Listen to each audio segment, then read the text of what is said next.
Hello and welcome. Sundays on the Spectrum Autism are celebrated as Self-Care Sunday. So hope you have invested some time in rejuvenating yourself before we step into a new week. Hi, my name is Shivali and I shall be your host for this session, which is as special as this day is. So wishing all those who play the role of looking after someone dear and special a very happy Mother's Day. Today, we got not once, twice, or thrice, but 16 times luckier as 16 compassionate hearts have decided to grace this humble platform. They are the winds beneath the wings of 16 co-authors of the book that has taken the world by storm. A storm that's bound to break the myths around autism and persons with autism. I'm referring to the book, The Talking Fingers, Voices of Indian Non-Speaking Autistics. The first edition of this book was launched last year in July, August, and then came its second edition in December. This year, April, its Hindi version was made available upon request. Today, it is in moments such as these that one finds the purpose of their existence, the purpose behind creating this group, and see the goal of empowering parents getting realized. Before I get emotional, let me get started talking about the book.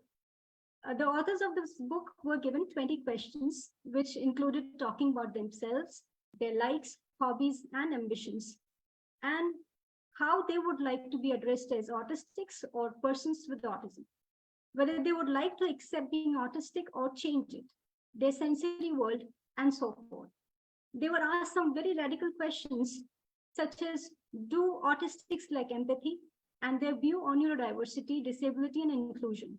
And amongst those was a very, very powerful question, does non-speaking equals to non-thinking?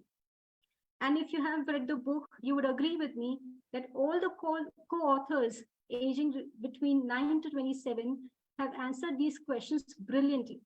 So on this note, let's get started with this session. And while most of the mothers will be joining us live from their cities, some have shared their message through an audio visual. Today, they will be sharing their responses about the communication journey of their child from being a non-speaking to becoming co-author of this book, this emotion we all call as talking fingers. So let's get started. And I have to start with the first AV of this session. Let me take you through. Bear with me for a moment.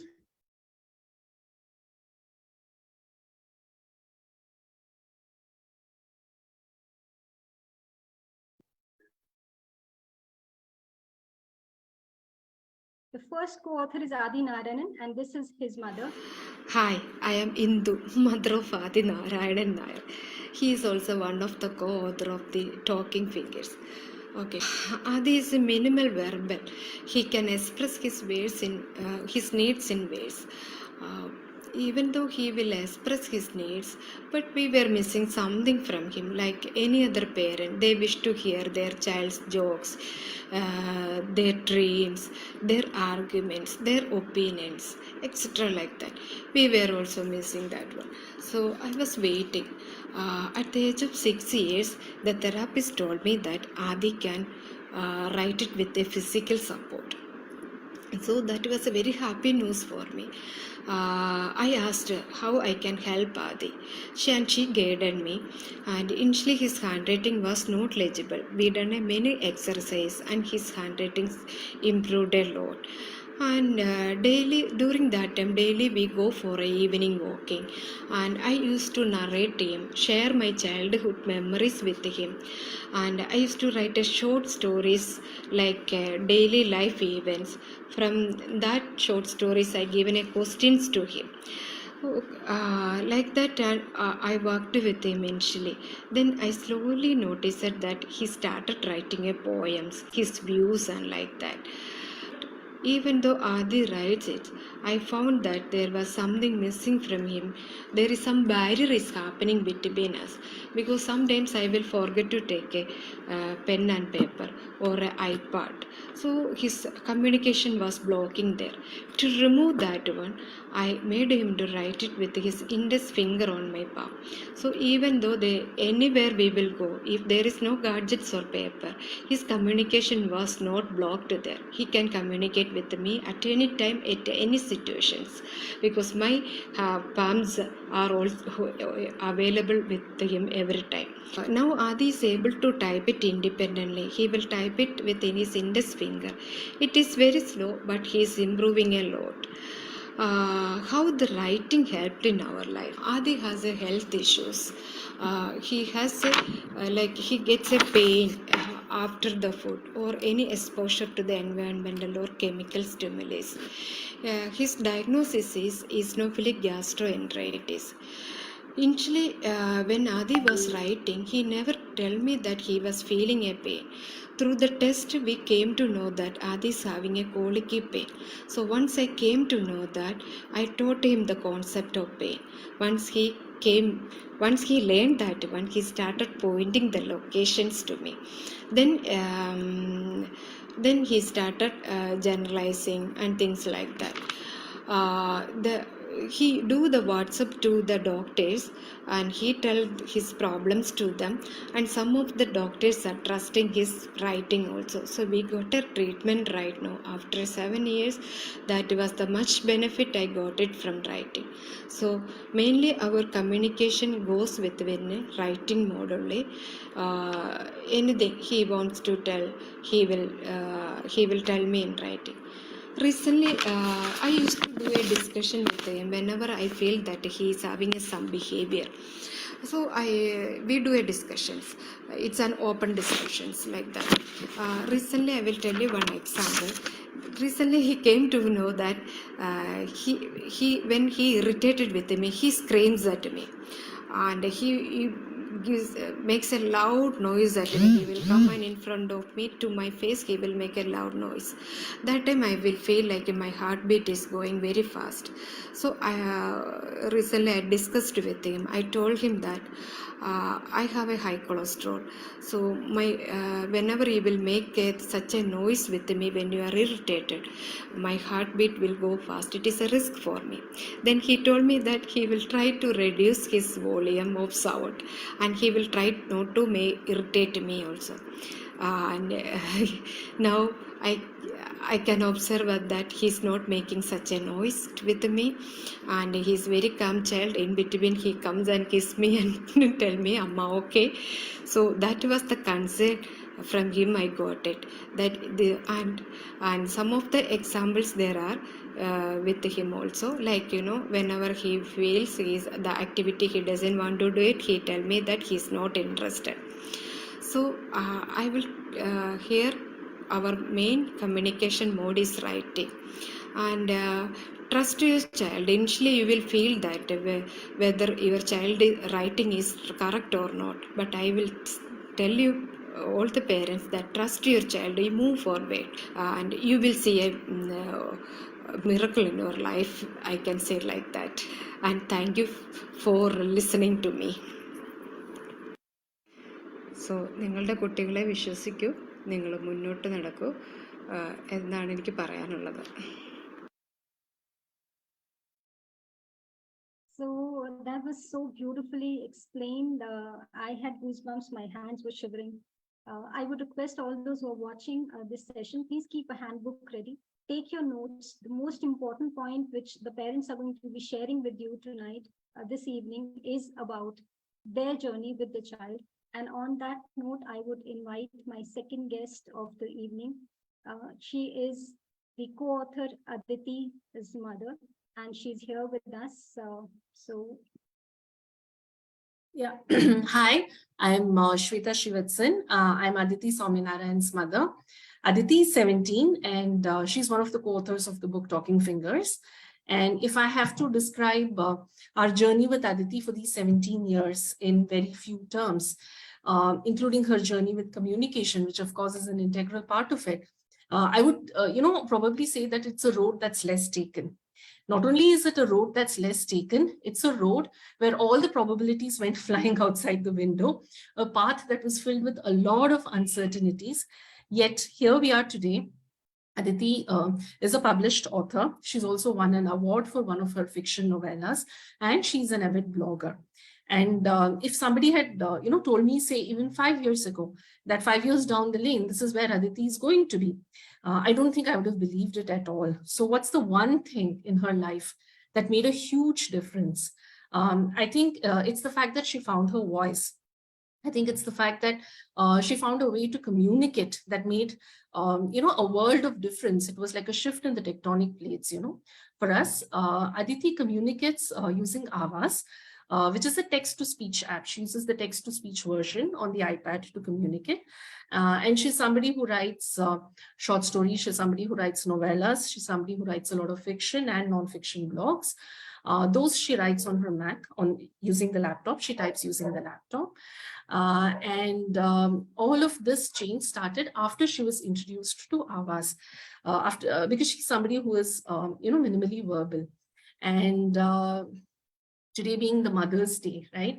And there's so many messages around, mothers, so many messages around motherhood being a very, being a very fulfilling emotion, being something that is very, unconditional and unselfish.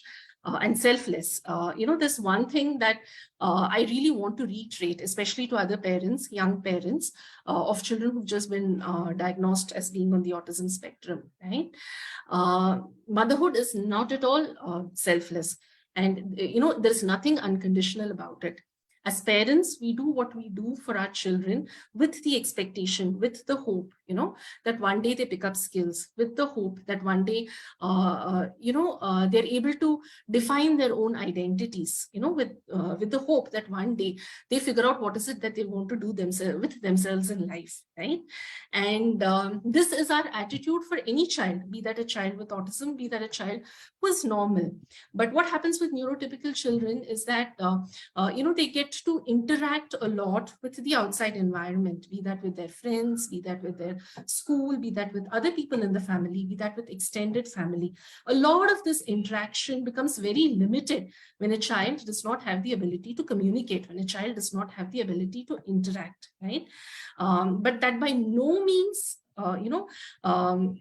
defines a child's cognitive abilities, that by no means defines, a child's ability to make something of herself in life, right? Every human being deserves a voice, and everybody deserves to be heard, including your child. And a lot of times what happens with us parents, especially parents of non-speaking autistics, is that at some point, we feel that we are joined in hip with our children because they are always with us. So we assume that we know everything about our child, and, we understand our child perfectly well. And that, trust me, is a fallacy. And you will understand what your child is. You will understand, who your child is only when your child is given a voice, only when your child is given a mode to communicate. Now, for many children, the 16 of our children, this will not take the form of speech, but that does not mean that they cannot communicate. It just means that we have to give them an alternative mode of communication. Right? Having said this, am I saying that giving them a mode of communication is going to take away the 10,000 other challenges that comes with being autistic, or the 10,000 other challenges that comes with raising a child that's autistic? The answer is a clear no. Challenges will continue to exist. It's not an easy path at all. But what happens when we give, when we acknowledge a child's right to communicate, when we acknowledge that a child needs to have a voice, we are acknowledging a child's autonomy. We are acknowledging the fact that this child has an identity, this child has preferences, this child has likes, this child has dislikes, and this child has a personality of her own, which may be very different even from us, people who brought us out into this world. And that, I believe, is a key first step, to creating a meaningful future for any of our children. It's a process that happens very organically with neurotypical children, with normal children, right? And I think as parents, we have to take that step to make sure that something like that happens for our autistic children, especially non-speaking autistic children. So my only thing that I want to say is, please don't wait for speech. please find some way to give your child a voice. For my daughter, it was in the form of Avas, a text-to-speech app on the iPad. It can take many different forms. It can take the form of writing. It can take the form of spelling to communicate. It can take the form of million other apps. There are a lot of other alternative modes. It can even take the form of sign language. Do that. Give your child a voice, and make that first step in your journey to understanding your child for the person that she is. Thank you. All right. So for those who have not seen Aditi yet, I have a small picture of her that I can share with everybody. This is Aditi Sauminarayanan, and thank you so much, Shweta ma'am, for telling us about her journey. And I got a feedback that in the previous the slide that we were showing, it was only the audio which was coming and the video wasn't shown. So with your due permission, I am going to be putting that video once again, because we cannot be just talking about the person. We need to see the mother also. So allow me to play that once again, all of you, please. Please bear with me. I really wanted that the video is also shown.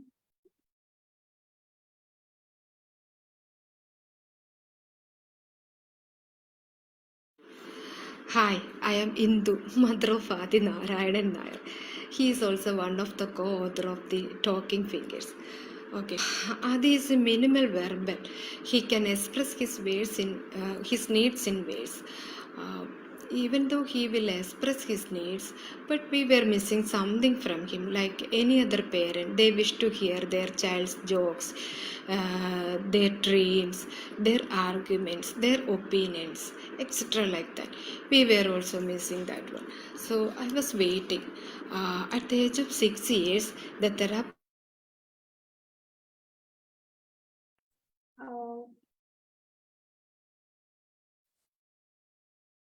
I am very sorry. I don't know why it is not visible. I have again got a feedback that it is not visible. It is, yeah, please give it a try, Sushma. So giving the share screen to you, give it a try.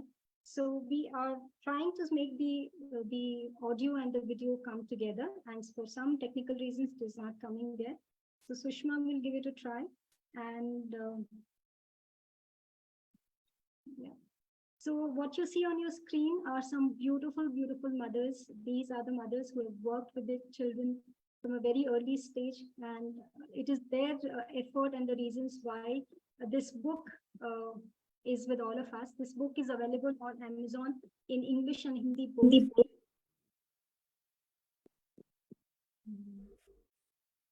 So we're just trying to make sure that the voices reach to you and the videos too.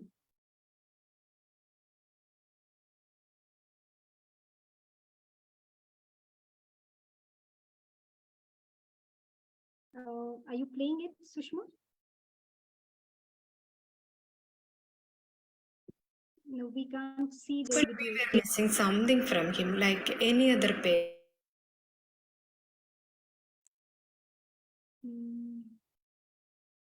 No. For some strange reasons, only the sound is coming. The video is not shown.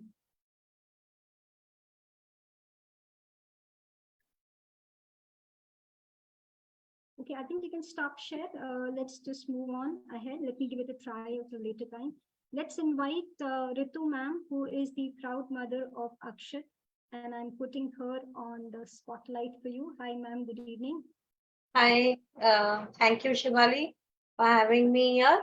And I am Ritu Rasse, mother of Akshat Rasse. He's 19 and one of the co-author of Talking Fingers.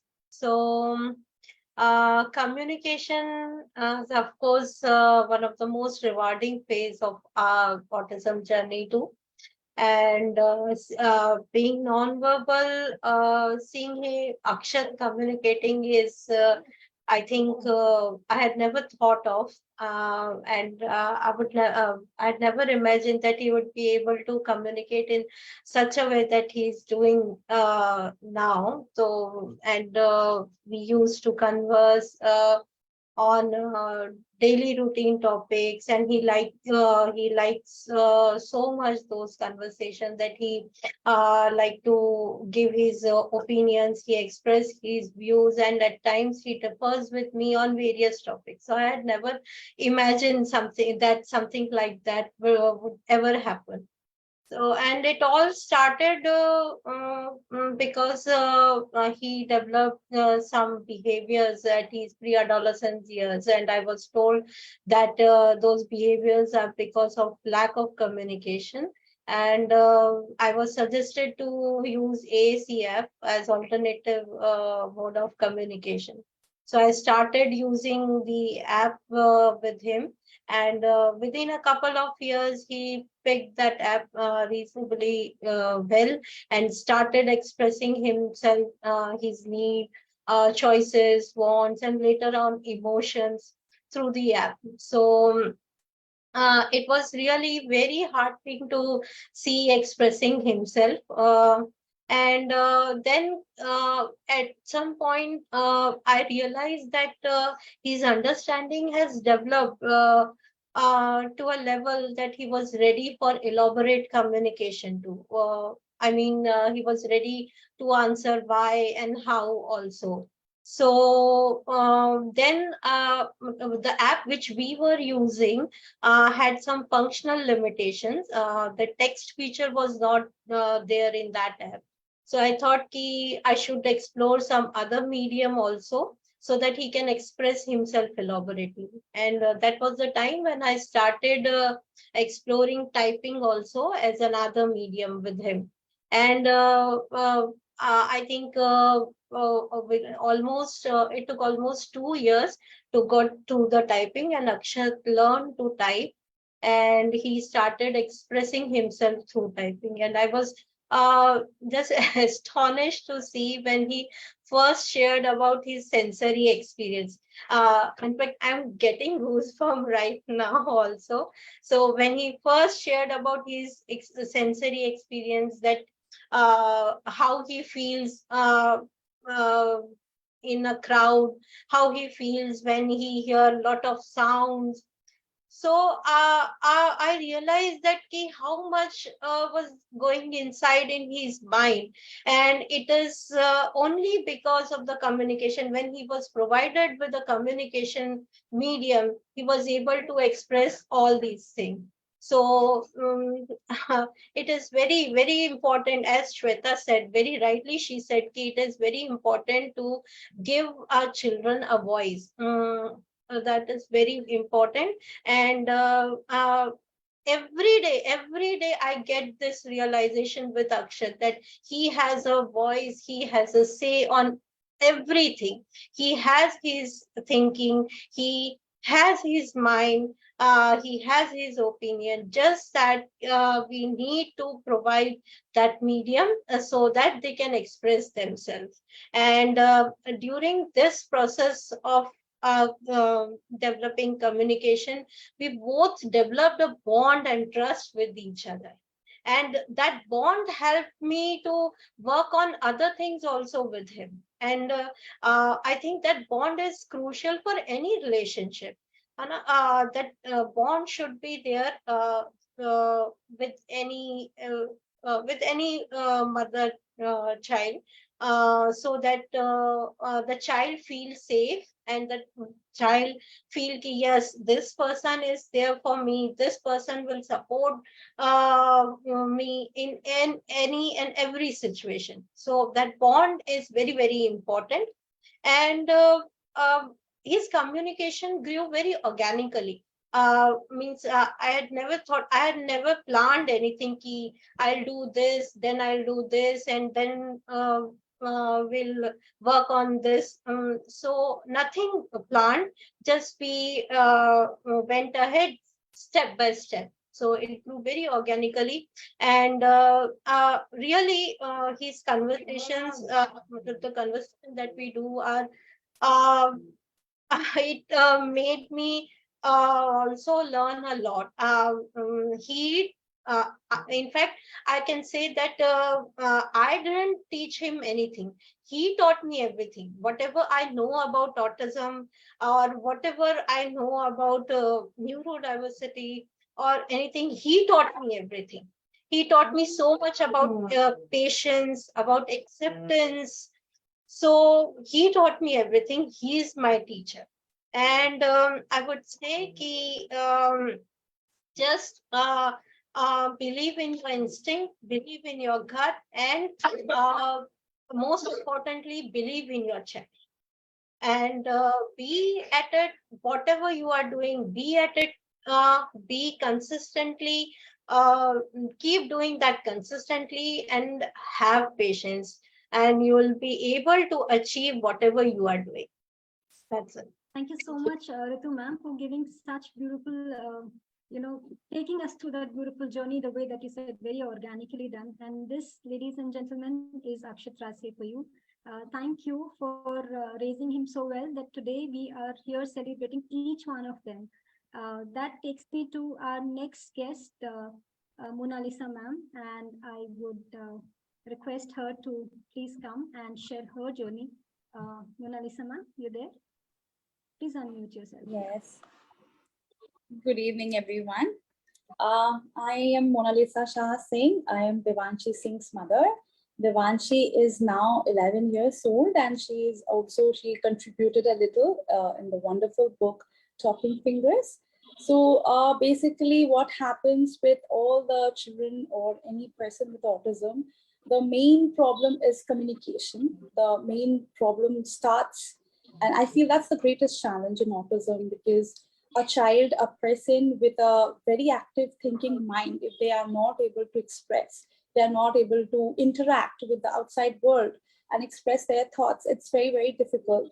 So Devanshi has a regressive autism, like she was a very much neurotypically developing child till the age of 2.5. And after that, due to a lot of health issues and post-vaccination complexities, she started regressing, and she lost her speech and every milestone of a regular neurotypical child. So that was very heartbreaking, and it was very difficult phase for us to accept what went wrong with a child who was so jovial and speaking in 3 languages, and everything was perfectly going. So initial phase was like all doctors and tests and everything, but communication journey started, I would say, when she was 5.5, 6 years old, because she was able to grasp all the concepts of the academics, and she was showing like good potential of a good student in school, but I was not able to make her do anything and try to understand like what she is able to understand and how much is her understanding, because she was not saying anything. She also started gaining speech after 3.5 years, after a 1 year of complete non-verbal period. But then again, she started developing a lot of health issues, a lot of medical issues. She has autoimmune issues and immunity related issues, because of which she kept on losing her speech. Now she's minimally verbal, like very minimally verbal. She can say a few words about her needs and wants, but she has a lot of opinions and a lot of thoughts and a lot of questions going on in her mind all the time, which we conversate, like our conversation goes on through writing. So she typically writes and expresses about everything. Her that communication journey started when she was around 5.5, 6 years old, when she started spelling very nicely, and any word I was to tell her, she could spell it out. Even the big words, she could just spell it out, and I could figure out I can take it further for communication. So I did not wait for speech. I started asking her to observe. Initially, it started with small baby steps, like whatever you did in the morning, write about that. Whatever you observed, whatever you liked today, what activity you did today, just write that. So she used to write only few words, and then I went ahead and told her to write adjectives to describe the things that she did in a day or that she observed. And I used to always talk to her as a regular child, like a normal child and a mother talk. about everything, whatever we were seeing, wherever we were going. I used to just keep on telling her all the things that whatever is happening, even though sometimes I used to feel that she's not listening and she didn't used to, obviously she could not respond verbally. But I just figured out after she turned 6 that she's listening and observing everything, as she started writing her opinions that this happened today, I felt like this. So all the things started slowly happening, writing about her feelings, writing about her emotions, writing about her likes and dislikes, then questions. Like what happens is, we, even though if a child with autism, they can answer, they can write, we usually always ask them questions and they are always on the answering mode. So I thought that something is going missing, because children generally ask a lot of questions and that's how they get to learn things. So I started telling her, whatever you want to know, whatever you're feeling, you just feel free to ask, write questions. So she started writing a lot of questions also. And then in the year 2020, all of a sudden, during the lockdown period, she started writing like make sentences. Those were homeworks for her schoolwork. And she started writing answers, like sentences which were really with deep meaning, which were above her age level, way lot above her age level. And it had like kind of a poetic, deep thinker, had deeper insights to it. And then she started writing some poetry and poems as well, which had a lot of spiritual, deep insights. So we were really amazed that what sort of thinking and imagination level she has. Because in autism, a lot of therapists or people would tell that these kids or people with autism, they do not have imagination much, or they have a difficulty to imagine things. But this is not the case. And if they can think properly, if they can express properly, they have that power of imagination, which I first discovered in my child in 2020, when she started writing all these sentences and small paragraphs and poetry, that her imagination level is really different from regular kids of her age. So, and Talking Fingers was also a wonderful platform where she expressed few of her opinions. And a communication journey for us is typically concentrated on writing, because she goes to a regular school and a lot of pressure is there on writing. Initially, writing was very slow and legibility was not that much, it was not that good. So we did some workshops, like there's a workshop like note years writing workshop or something like that. We kept on doing those. We kept on hammering on the fact that she has to improve on her fine motor skills, because autism is so dynamic. It comes with a million of issues, millions of different small and big challenges a child has to fight every day.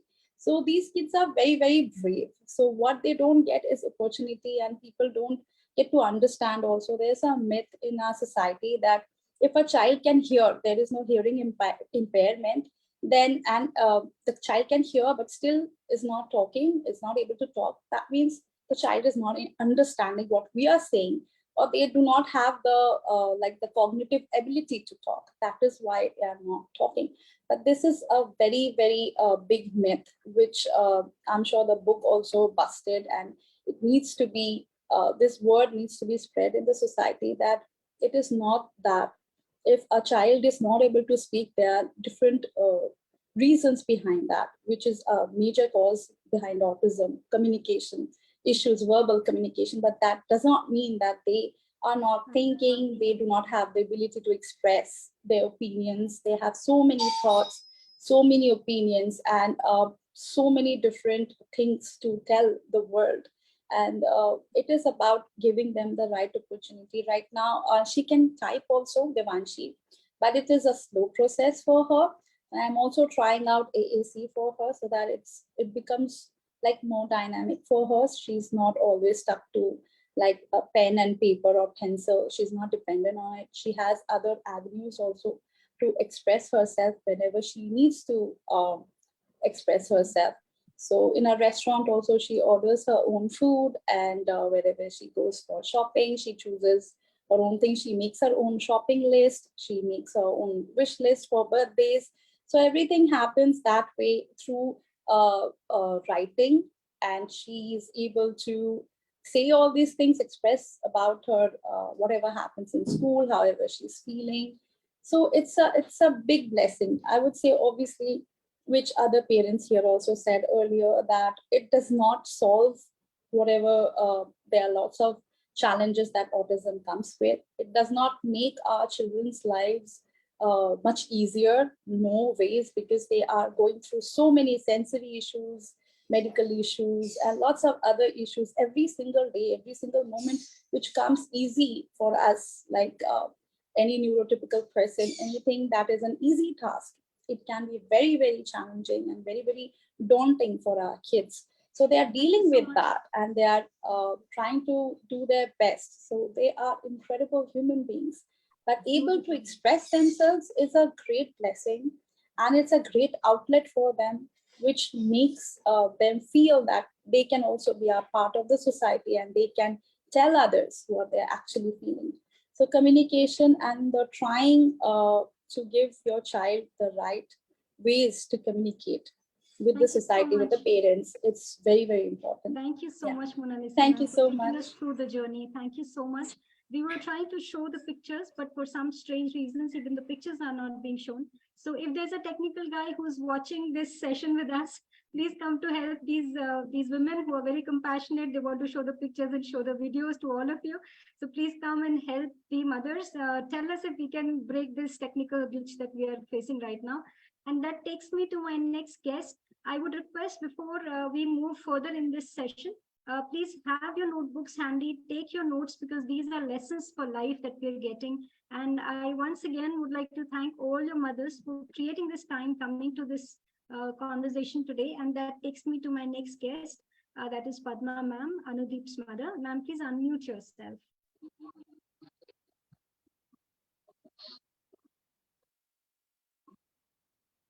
Hi Shivali, thank you for the opportunity, and all the audience who are watching this, thank you so much for joining in. My name is Padma Jyoti. I'm Anudeep's mother, who is 22, and our communication journey started when he started writing to express his needs, but he had a lot of sensory issues, fine motor issues, and writing was not legible and very time-taking process for him. So we moved on to PEX, and then we moved on to icon-based communication with apps. But though he was able to express his basic thoughts with that, he there was a lot of potential within him to share and express what he was going through, and these modes of communication were not giving him that leeway to do that. So he learned typing, and now he can communicate using typing on any device, laptop or any other tab or anything. And that has really changed a lot in our lives, as all the mothers will share, have been sharing with you. There is a pre-communication child and a post-communication phase in our lives, when everything becomes a lot easier because you're not guessing. The actual child who is going through that thing is there to help you out. So what I would like to say to parents is, explore all the ways to communicate. Keep trying to make sure that your child is communicating more and more as the time passes. Give them that gentle push to move on to the next phase of communication, from just expressing yes or no to basic communication to more heart to heart conversations. Like, you see a movie, both of you see a movie, ask what do you like, or you read a book, what you like, what you didn't like. Those are the things that actually matter, right? That actually bond with us. So all the parents, please don't lose hope. Though the journey is slow, it is very, very worthwhile. And in the process, please take care of yourself, and don't stop learning and growing with your child. That's all I would like to say. And thank you so much for joining in. And Thank you so much. That was very short, sweet, very powerful message, I would say, Padmaman. Thank you so much once again. And that takes me to my next guest, who is Ratati ma'am, who's Aratrik's mother. Hi, ma'am. Good evening and welcome. Good evening, Shivali and Spectrum Autism team, for giving me chance to share my journey with you. My son is Aratrik, he's 21 years old, and my journey is not very much different from others. I just want to confine myself within the communication part. Adatrik had regressive autism. So up to 1.5 years, he was like just any other typically developing child. And at the age of 1.5 years, he started losing his words, his social skills, and developed a lot of motor stereotypes and anxiety. So his intervention started on 1 year and 9 months old in a local organization. And as he had speech regression, so our focus was on developing his receptive language. He attended a normal school, a kindergarten school in the initial years. And from 5 years, he used to attend to a special school. And the special school actually introduced sight word reading for him. So initially it was in Bangla. And because they advised us to confine ourselves in the single language. And in case of Bangla sight words, so we introduced Bangla phonic words, and then from there we spelling the words and then to Bangla alphabets. So this way we proceeded, and for English we proceeded the same path also. And Archik was very much, or is very much fond of music. So I used a lot of music to engage him in our daily lives, to engage him in daily life activities, to teach him concepts. And our speech therapist advised us to use music and poetries which have meaningful words, not the nonsense verses. And he had strong gestural communication from very childhood. And when he was 9 years old, we visited an OT in Kolkata. And he pointed out that his problem, his main difficulty is in his praxis, that is the motor coordination part. So from that, then I procured some books and started my own research.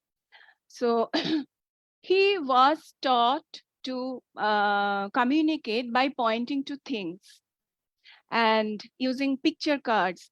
And then I started to teach him writing, but writing was a huge issue for him because the tripod grip was not there for him.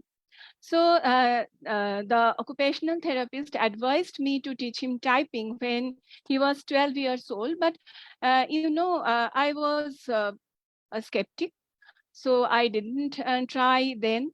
And instead, we bought a Voca device called GoTalk and used it.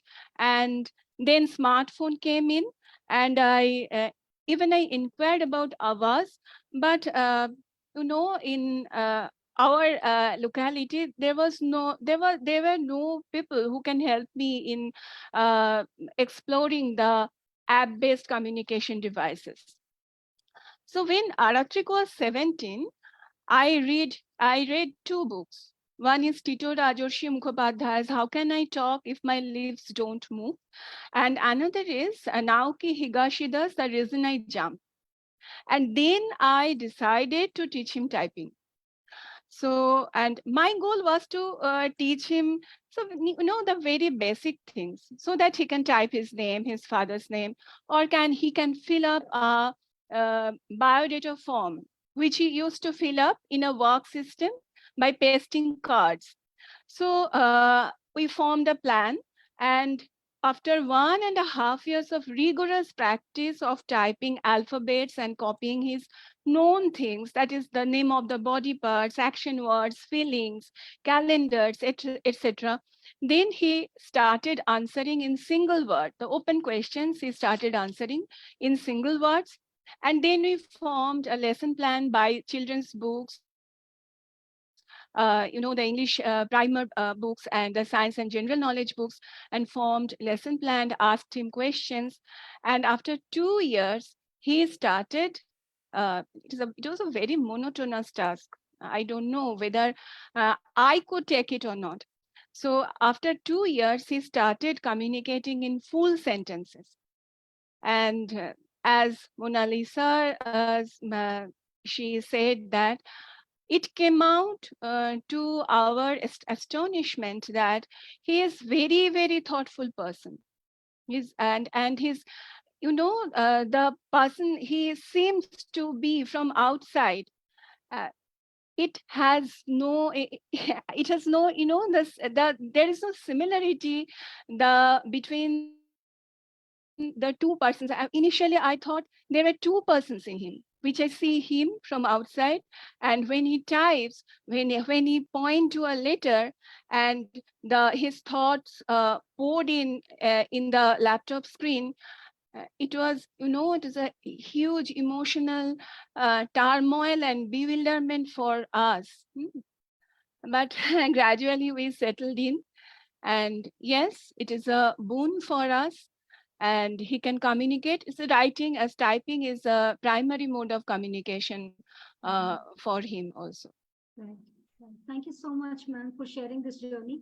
There's so many takeaways for each one of us, so I hope those who are watching us and those who will be watching us later, at your own comfort, you have the knowledge and learning insights coming from 16 mothers at your own, at the drop of your finger. You can actually take these insights at any point in time. And without delaying any further, the technical glitch at our end has not been resolved yet. But we would listen to the audio because the audio is getting played. So let's listen to our next speaker here. And just one moment. I will play the computer sound because for some strange reason, the audio is not getting played. So bear with us. Next, we have Gina ma'am talking about her son, Joseph Kurian. You will hear the voice.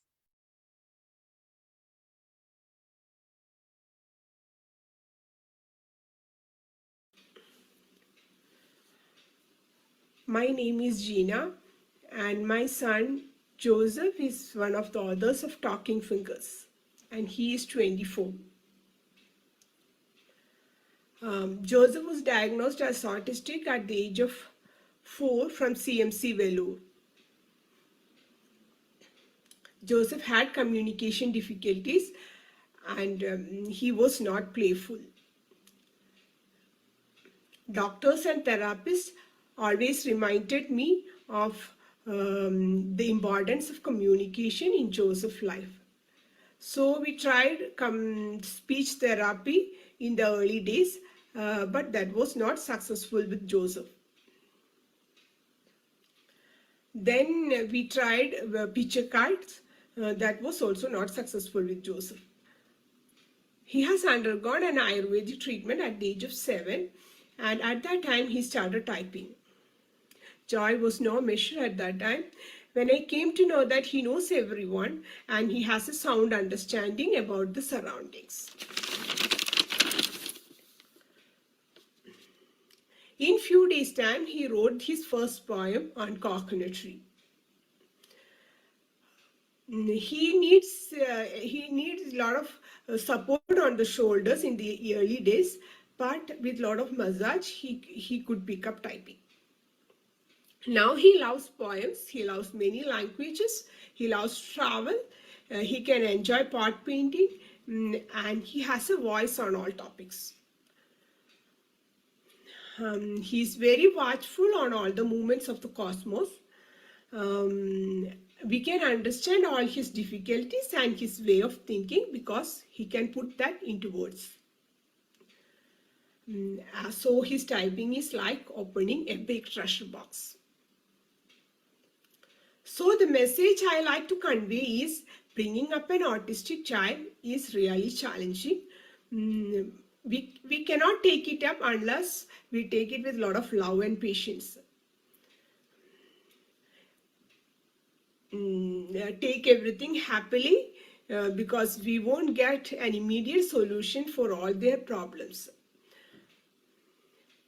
take all the alternative steps to make relationship with others, and make them aware and understand the difficulties we are facing. Most important is giving a helping hand for our most special child in their dreams. Understand their dreams. So that was Gina ma'am sharing her journey of raising Joseph, and how she, they both walked through the communication journey together.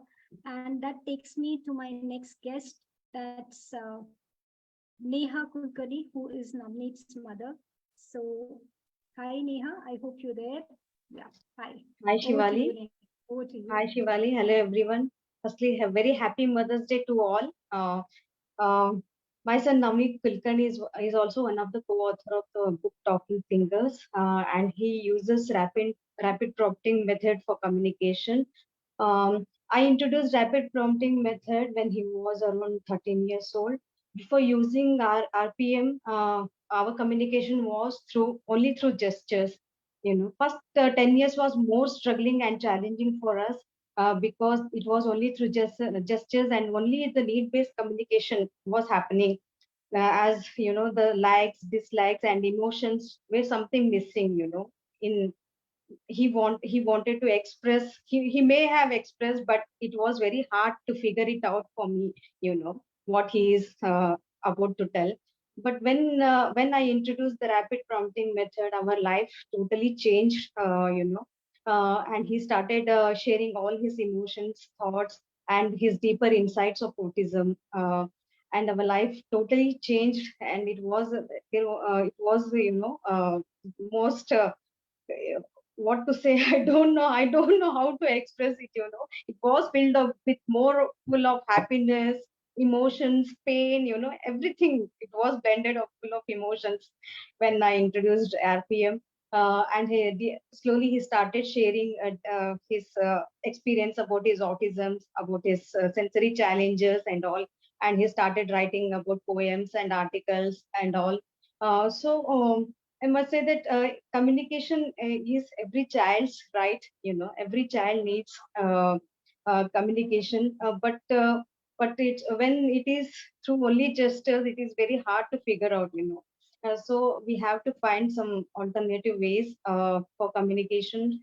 And the first thing what he wrote about the communication, when he started writing, slowly that started writing poems and all. I just wanted to read out in front of you all what he wrote about the communication.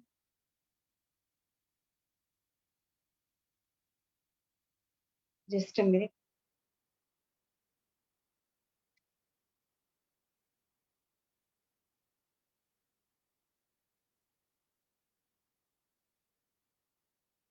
I think I have missed out the just when uh, when when he tells that we talks with our eyes. He tells, uh, when we do communication not only happens through words or through gestures. Sometimes it happens. And he tells that he talks with his eyes. So sometimes the communication happens beyond the words, beyond the speaking. We mothers have to be more mindful, to know what they are going to express. I must say, just I got it, the poem. When our eyes meet together, we don't need talking each other. Our eyes tells us everything, our emotions and feelings. We try to hide our pain, but our eyes catches on. My eyes read your mind. I'm not non-verbal. I talk with my eyes. This is the, apart from speaking, ASC and all the things, this is the way how he communicates with me, in a more mindful and thoughtful way. So, thank you Thank you so so much much. for having. Thank you, Neha, for sharing this beautiful journey with us.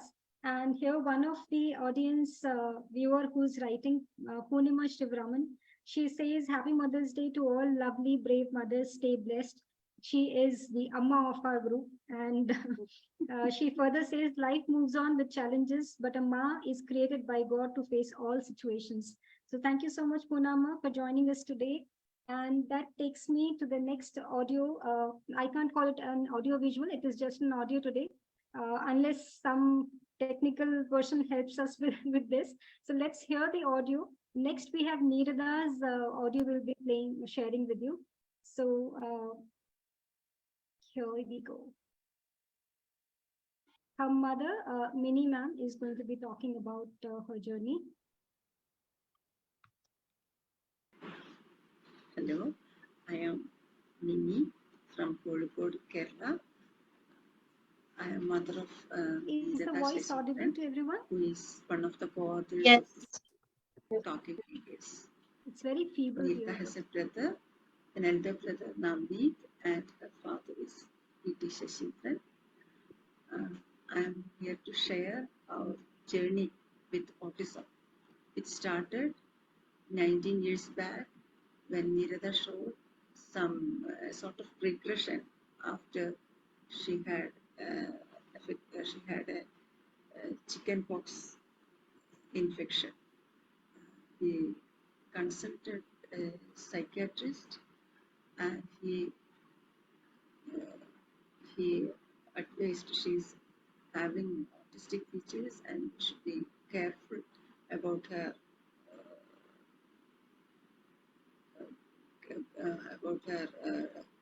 therapies and schooling and all.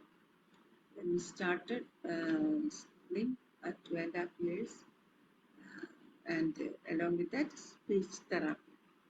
That time in Calicut, only speech therapy was available, and we had a very good therapist, a lady who used to come to our house almost all days and play with Nirada, talk with Nirada, do activities with her, storytelling and all. And I was working at LIC that time. Then me and husband and my son and family, we all did lot of playing, outing and all with Nirada. Her vocabulary was very, very minimum, but she understood all the things we was telling her. We used to do a lot of activities like keeping all the things on the floor, and we used to ask her what all things you need for brushing. She used to run around and pick up things for like brush, paste, mug, etc. When we asked what all things you need for bathing, again she will run around and pick up bucket, mug, soap, towel, etc. That all things made us very happy. We were very happy when she used to understand things, and she was very keen in doing puzzles. Uh, she loved doing puzzles that time. Now she is not much interested in puzzles. Then picture books. She used to identify things. That time everything was in Malayalam. Our mother tongue is Malayalam. Everything we did in Malayalam. When she was 7 years old, we shifted to Bahrain. There she was admitted in a school run by an English lady, and medium of instruction was just English. But luckily we had a teacher Anne, who did all the sensory writing exercises, then reading, everything for Nirada. Nirada was very fond of that teacher, and that teacher read a lot of books with Nirada. And teacher, first day, teacher told me, if you have to obey my instructions, and if you don't obey my instructions, it is waste of your time and money, because it was very expensive that time in 2007. In 2008, we were spending around 40,000 rupees for Nirada in that school. 40,000, because of the exchange rate, um, it was quite high amount.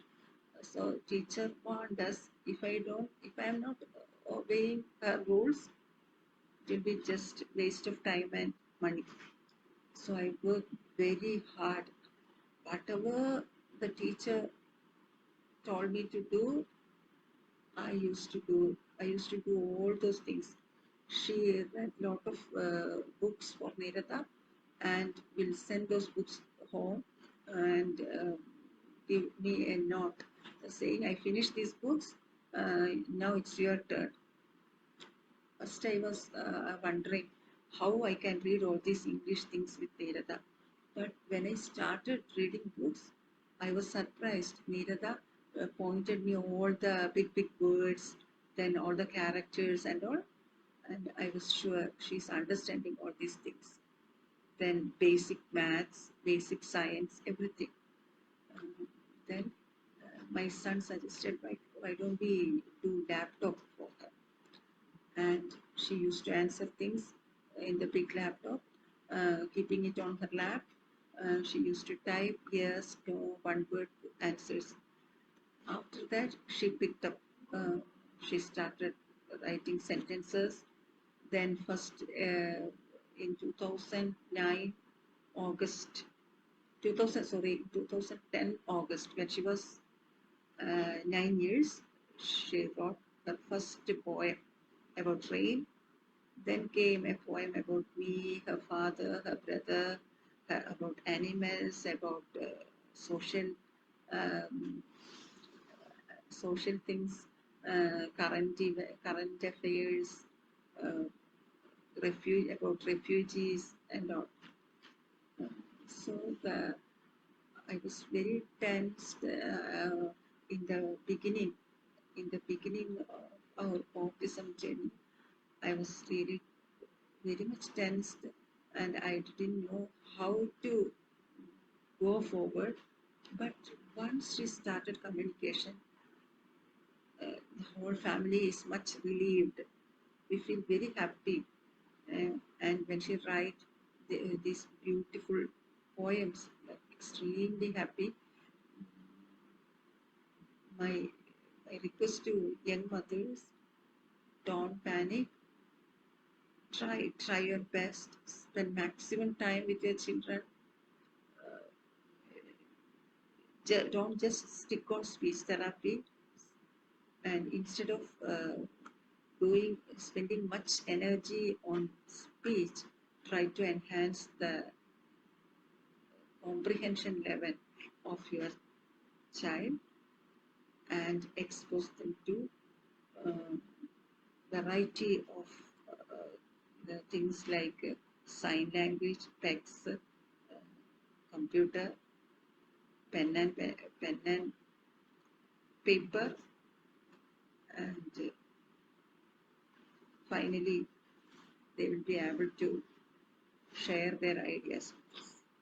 Thank you. Wow, that was such a profound message there to all the parents that do not give up, do not panic, keep trying alternative ways of communication, don't just remain stuck to speech. And as they say that speech is only forms 2% of our communication, 98% happens through the body language and the sign language and the facial expressions. So yeah, very well said that we should not get stuck at the speech therapy only.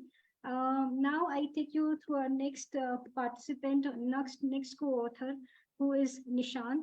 Another AV, just the audio I will be playing for you here. So this is Akhila ma'am talking on behalf of Nishant and sharing his journey. Nishant सक्रिय था, बहुत ही बुद्धिमान लग रहा था, लेकिन उसका बोलना नियमित रूप से सुचारू नहीं था और धीरे धीरे वह शुरुआती हस्तक्षेप दैट इज अर्ली इंटरवेंशन के बावजूद कम शब्दों का प्रयोग कर रहा था। कम्युनिकेशन यानी कि संचार में कठिनाई के कारण उसकी निराशा भी बढ़ रही थी। इसलिए मैंने इसके बारे में शोध करना शुरू किया और प्रेक्स कार्य प्रणाली के बारे में मुझे जानकारी मिली। ये पश्चिम में जैसे कि यूएसए, यूके में व्यापक रूप से उपयोग की जाती थी लेकिन भारत में बहुत प्रसिद्ध या उपयोग नहीं की जा रही थी उस समय पर। तो मैंने उसका मैनुअल पढ़कर इस्तेमाल किया और मैंने देखा कि 6 ही सप्ताह में वह मुझे अपनी आवश्यकताओं और अनुरोधों की को पिक्चर कार्ड के माध्यम से बताने लगा। जैसे कि उसको पानी चाहिए या एप्पल चाहिए तो उसका कार्ड निकालकर वो हम तक आके देने लगा कि मुझे ये चाहिए। और इस इंसिडेंट से मुझे काफी प्रोत्साहन मिला और मैं उसकी प्रगति को अपने हाथों में लेने का विश्वास भी मिला मुझे। निशांत को बड़ा करते हुए आपको जो बाधाएं आई और उनका समाधान आपने कैसे किया, उस बारे में कुछ बताएं। तो ये जवाब मैंने निशांत से ही पूछा। सबसे बड़ी बाधा उसको लगी कि तब होती है जब लोग मेरी जरूरतों को नहीं समझते हैं। तो और उसने ये भी कहा कि मैं इसे आवाज, आरपीएम और क्लिकर ये सब ऐप हैं या एक मेथोडोलॉजी है जिससे वो कम्युनिकेट करता है और उसके माध्यम से उसे काफी हद तक संवाद करके दूर कर सकता था इस कठिनाई को। जी जी। अखिला जी, हम लोग जानना चाहेंगे कि टॉकिंग फिंगर्स किताब के प्रकाशित होने के बाद आपके और निशांत के जीवन में क्या कुछ बदलाव आए हैं। हाँ, तो पहले मैं निशांत जो इस प्रश्न का जवाब दिया वो शेयर करूंगी। तो उसने बोला कि किताब के प्रकाशित होने के बाद व्यक्तिगत रूप से मेरे जीवन में कोई बदलाव नहीं आया है, ये चलता रहा है। लेकिन मुझे बहुत खुशी है कि किताब की वजह से लोग मेरे जैसे निर्वाक ऑटिस्टिक लोगों के प्रति अधिक संवेदनशील हो रहे हैं। मैं अपने काम पर मुझे बहुत गर्व है। तो ये उसने कहा। तो मैंने देखा है कि कुछ ऑटिस्टिक बच्चे जो टाइप करते हैं, अपना बात करना सीख गए हैं, वे अपने विचारों और भावनाओं को दुनिया तक पहुंचने के लिए इच्छुक हैं। मगर निशांत अपने संचार या कम्युनिकेशन के माध्यम से अपने करीबी सर्कल जैसे परिवार वालों, दोस्तों और शिक्षकों के साथ बातचीत करने से संतुष्ट है। मगर जब उससे पूछा जाता है तो वो उसके जवाब हमेशा दिलचस्प होते हैं और विचारों में गहराई दिखाई देती है। वह एक ऐसा व्यक्ति है जो उसी पल में जीता है और ये सोच उसके विचारों में दिखाई देती है। वह दूसरे के व्यवहार या दुनिया को बदलने वाले टिप्पणियां करना नहीं चाहता है। इसलिए पहले जब मैं उससे अपने संदेश टाइप करने के लिए कहती थी दुनिया के लिए, तो कभी इच्छुक नहीं था। हालांकि पूछे जाने पर वो हमेशा सवालों का जवाब देता था। इससे पहले भी पद्मा जी द्वारा अपने ब्लॉग के लिए एक इंटरव्यू में उसने भाग लिया था, या कोविड के दौरान वो निश जो national institute of speech and hearing Trivandrum के असिस्टिव टेक्नोलॉजी कोर्स के लिए एक रिसोर्स पर्सन बनने के लिए सहमत हुआ और उसने उन छात्रों के सवालों का जवाब दिया। वो आसानी से टॉकिंग फिंगर की किताब के लिए सवालों के जवाब देने के लिए तैयार हो गया। जब मैं किताब के लिए एक फीडबैक अब पढ़ती हूँ तो उसे बहुत खुशी होती है। और हाल ही में 4th Indian Congress for persons with disability में हमने टॉकिंग फिंगर पुस्तक का विमोचन किया, जिसे लोगों ने बहुत पसंद किया और निशांत भी उनके तालियों और प्रशंसा से बहुत खुश हुआ और उसने दर्शकों के सवालों का धैर्यपूर्वक लाइव जवाब दिया। इसलिए वो अभी अपना दृष्टिकोण को दूसरों के साथ साझा करने का महत्व अब समझ रहा है।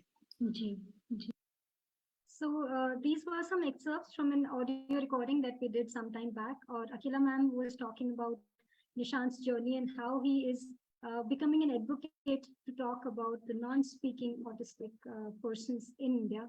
And that takes me to my next guest, who is Deepa ma'am, who is Sarvjit's mother. Hi ma'am, good evening. Yes, Hi. ma'am. Happy Mother's Day to you all. Thank you so much to you too, ma'am. Yeah. So I would like to share Sarvajit's and my journey for communication, how we started. Sarvajit was like initially for 1.5 years, he crossed all the milestones perfectly. He was ahead of other children. But my husband was transferred to Mauritius. So when we went there, after that, we saw the decline in his communication part. And we thought it's because of the change of place. And even doctors, we went to doctors, they said nothing to worry. We had our neighbors with different languages. So maybe he will speak all the languages together. Then when we came back to India, my Sarvajit was 5 years then. Still, when we went to doctors, they said, no need to worry, just change of place, he will pick up very fast. And he will speak everything, all the language together, don't worry. So we said, okay, and we went, they suggested therapies for us. We went for occupational therapy, speech therapy. We went, tried different ways, and he studied in Eurokid school at Nungampakam. There, the teachers advised me, like, he seems to understand many things, but what you do is try and work for his communication. But at that time, it was like I couldn't accept it, like something was wrong, or the acceptance of the diagnosis. I thought it's just a matter of time. Once we get settled in Chennai, like after a few years, everything will become all right. But like when I started going to therapies and I met other parents, then I came to know, like, no, it is like we have to work a little. So when we tried showing him flashcards and all, Sarvajit was not very receptive with flashcards. He used to tear and throw it away. So I just wondered what to do next. So when we came to know about Avas, I thought it's very good. This is a better way I can help him communicate better. So we introduced Avas, but at that time he was only 6 years old. And here many people didn't know about Avas. So I didn't like, though I used to take Avas iPad everywhere to therapy centers, asking them to help him out. It was very difficult. Like everybody didn't like the concept of AAC. But still, I kept on taking it to park and other places. Sometimes Sarvajit would cooperate. Sometimes it didn't cooperate. He didn't cooperate. So, like one day, but in his remedial class, he wrote when his teacher asked, "Where are you staying?" With the teacher's help and support, he wrote Besan Nagar. So his teachers could understand about his understanding. So they advised me to try keyboard also within computer keyboard. But teaching computer keyboard was a little difficult. So ours seemed to be a better option. And then we went to an SLP Jyoti ma'am. She was the one who kept on encouraging and making him type on the computer keyboard. So, but he typed only with support. Even ours, he needed support because of the fine motor issues. And one day he started typing a poem over there and she shared it with me. At first, I was very skeptical. But later on, when I sat through the classes and when I saw him write the poems, then only I realized, okay, this is his intelligence. His wordings were very above his age. It was like the language was very good. So at first, I was not able to accept.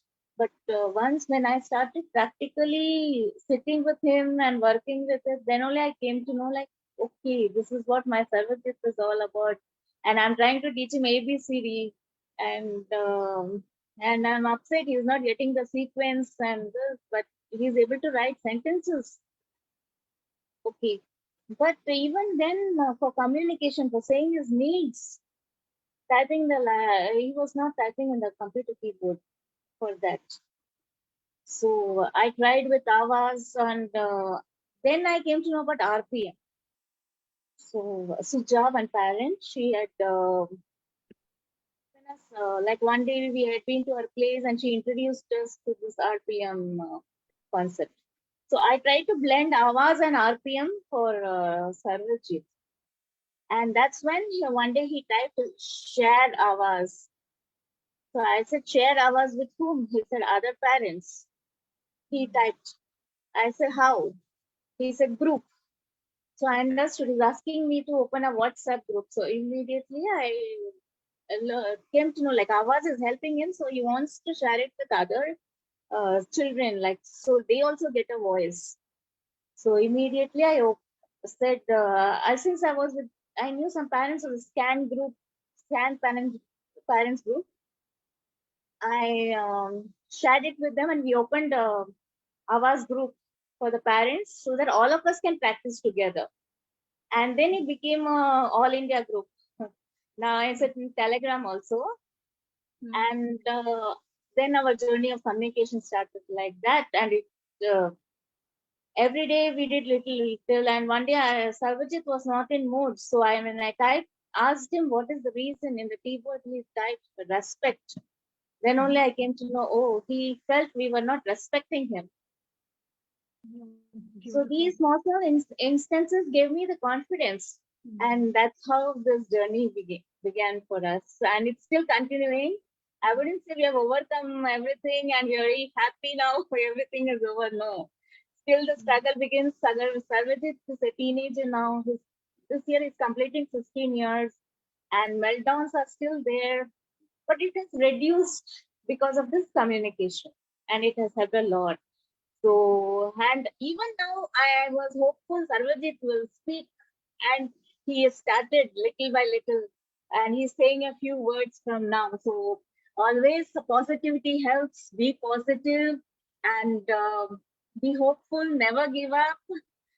And if you keep trying, beautiful days will come in your life also. All the best to all of you. So positively, you've explained the entire journey. And kids so innocent. What they like, what they see that it is helping him, he wanted to share with most of his friends, and therefore this group that you were mentioning about came into existence. So thank you so much, ma'am. And I will take you to the next two messages, which are in the form of audio now only with us. So I'll be sharing. This first one is about Sharon, and her mother is sharing her journey. So let's listen to her.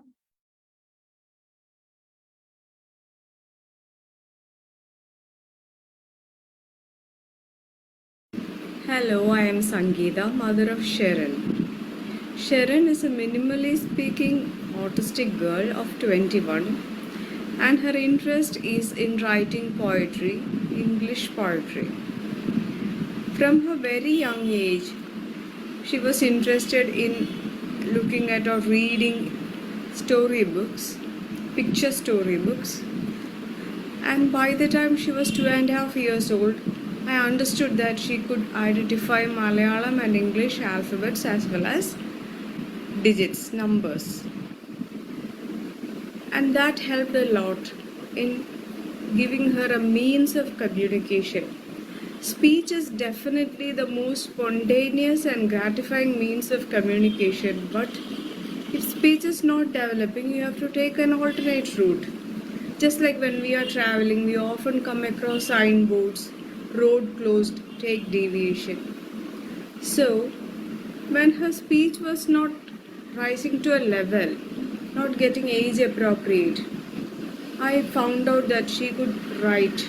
She could write in both English and Malayalam, and that became her primary means of communication. And that helped her to let us know all her emotions, what she is feeling, her health, her likes and dislikes for food items, her choice of dresses, everything. That was a very liberating experience. Speech is only a subset of communication. So if speech is not developing, we can try other means of communication. It will not hinder speech. If speech is to come, it will come. Otherwise, you have to check other means. When Sharon started writing, we had to provide her some support. It was facilitated writing. There is nothing wrong in providing facilitated writing. It's nothing like if the child is reading the mother's mind through the touch, nothing like that. If somebody is not feeling well or now not feeling good, There is nothing wrong in supporting that person. And this touch on her hand, initially we had to touch the wrist of the child, a gentle touch. It can be faded, it can be slowly over the years it can be reduced, and now only a minimal touch on one of her fingers, just a touch, not even a grip, will help her to write. And now we have a slanting writing board for her on which she can attach a paper and write without much support. Whatever the means is, it is better to have any means of communication, let it be writing, gestures, an augmented and alternative communication system, that is an AAC, which can be a gadget, anything. Somehow, the communication process, the method of expressing oneself, some means of expressing oneself should happen. And that is very important for the mental and physical health of the child. ഞാൻ സംഗീത, Sherin Mary സക്രിയയുടെ അമ്മ. ഷെറിൻ അധികമൊന്നും സംസാരിക്കാത്ത ഓട്ടിസമുള്ള ഒരു പെൺകുട്ടിയാണ്. ഇപ്പോൾ 21 വയസ്സ്. ഷെറിൻ ആശയവിനിമയം നടത്താൻ തിരഞ്ഞെടുത്തേക്കുന്ന ഒരു രീതി എന്ന് പറഞ്ഞാൽ എഴുത്തിലൂടെയാണ്. അവൾ വളരെ ചെറിയ പ്രായം മുതലേ തന്നെ ഇംഗ്ലീഷിലും മലയാളത്തിലും വളരെ നന്നായി എഴുതുന്നുണ്ട്. ആശയവിനിമയം നടത്തുന്നതിൻ്റെ ഒരു രീതി മാത്രമാണ് സംസാരം. സംസാരം തീർച്ചയായും ഏറ്റവും സൗകര്യപ്രദമായ രീതിയാണ്. എന്നിരുന്നാലും പ്രായത്തിനനുസരിച്ച് സംസാരം വികസിച്ച് വരുന്നില്ല എന്നുണ്ടെങ്കിൽ മറ്റേതെങ്കിലും ഒരു വഴി നമ്മൾ നോക്കേണ്ടതാണ്. നമ്മൾ പലപ്പോഴും യാത്ര ചെയ്യുമ്പോൾ കാണാറുണ്ട്, വഴി തടസ്സപ്പെട്ടിരിക്കുന്നു, വഴി തിരിഞ്ഞു പോകുക, റോഡ് ബ്ലോക്ക് വരുമ്പോൾ നമ്മൾ വേറെ റൂട്ട് എടുത്ത് പോകാറുണ്ട്. അതുപോലെ തന്നെ ആശയവിനിമയം നടത്താൻ നമ്മൾ മറ്റൊരു രീതി കണ്ടെത്തേണ്ടതുണ്ട്. അതിലൂടെ മാത്രമേ കുട്ടിയുടെ ഉള്ളിലുള്ള കാര്യങ്ങൾ ആ കുട്ടിക്ക് പുറത്ത് മറ്റുള്ളവരെ അറിയിക്കാനും സ്വന്തം ഇഷ്ടാനിഷ്ടങ്ങളും തിരഞ്ഞെടുപ്പുകളും ഒക്കെ അവതരിപ്പിക്കാനും കഴിയുള്ളൂ. അതുകൊണ്ട് തീർച്ചയായിട്ടും ഏതെങ്കിലും ഒരു രീതി, അത് എഴുത്താവാം, ആംഗ്യങ്ങളാവാം, AAC ഒരു കമ്പ്യൂട്ടറോ മൊബൈലോ ടാബോ മറ്റെന്തെങ്കിലും ഉപയോഗിച്ച് ടൈപ്പ് ചെയ്ത് കാണിക്കലോ എങ്ങനെയാണെങ്കിലും കുട്ടിക്ക് സ്വന്തം മനസ്സിലെ കാര്യങ്ങൾ പുറം ലോകത്തെ അറിയിക്കാൻ സാധിക്കണം. Through the book Talking Fingers, Sherin was happy to let the world know about herself. Thank you so much, Sangeeta ma'am, for sharing this beautiful journey with us, and thank you for translating the message in Tamil so more people could follow. Now, the next AV that I'm going to play for you is about Shiva Sanjeev, and his mother, Prashanti ma'am, is sharing. This is another excerpt from another session that we had with her earlier. So please listen to her.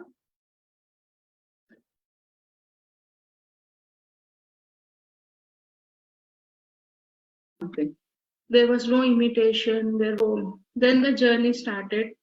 As usual, first we'll see for speech, then like his behaviors. There was no improvement at all. Like the speech part was always lagging for him. So we started with BMI. BMI was the first, it came during that time. So he started picking up the sign language with BMI. So then suddenly what happened was he started learning phonics. So with that, he could get 2-3 words, like his highly motivating things like cookie, dosa, only these 2 words. I can remember only cookie and cake during that time.